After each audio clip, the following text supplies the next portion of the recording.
तुलसी पूर्व जन्म में एक लड़की थी जिसका नाम वृंदा था। राक्षस कुल में जन्मी यह बच्ची बचपन से ही भगवान विष्णु की भक्त थी। जब वह बड़ी हुई तो उसका विवाह राक्षस कुल में ही दानवराज जलंधर से संपन्न हुआ। राक्षस जलंधर समुद्र से उत्पन्न हुआ था। वृंदा बड़ी ही पतिव्रता स्त्री थी, सदा अपने पति की सेवा किया करती थी।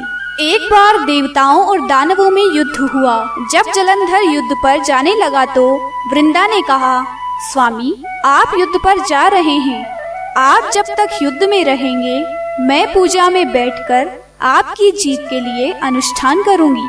जब तक आप नहीं लौट जाते मैं अपना संकल्प नहीं छोड़ूंगी। जलंधर तो युद्ध में चला गया और वृंदा व्रत का संकल्प लेकर पूजा में बैठ गई। उसके व्रत के प्रभाव से देवता भी जलंधर को न हरा सके। सारे देवता जब हारने लगे तो विष्णु जी के पास पहुँचे और सभी ने भगवान से प्रार्थना की। भगवान बोले, वृंदा मेरी परम भक्त है, मैं उससे छल नहीं कर सकता। इस पर देवता बोले कि भगवान दूसरा कोई उपाय हो तो बताएं, लेकिन हमारी मदद जरूर करें। इस पर भगवान विष्णु ने जलंधर का रूप धरा और वृंदा के महल में पहुंच गए। वृंदा ने जैसे ही अपने पति को देखा तो तुरंत पूजा से उठ गई और उनके चरणों को छू लिया। इधर वृंदा का संकल्प टूटा, उधर युद्ध में देवताओं ने जलंधर को मार दिया और उसका सिर काटकर अलग कर दिया।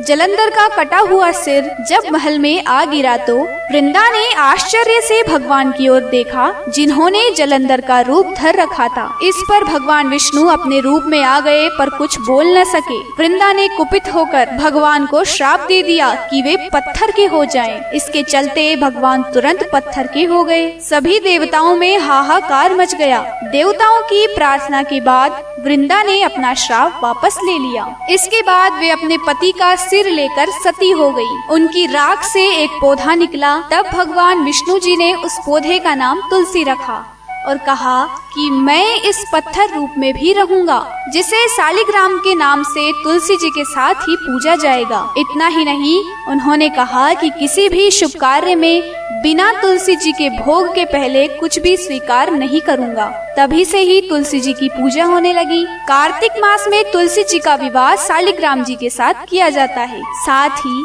देव उठनी एकादशी के दिन इसे तुलसी विवाह के रूप में मनाया जाता है। जय श्री कृष्णा। तुलसी माता की जय।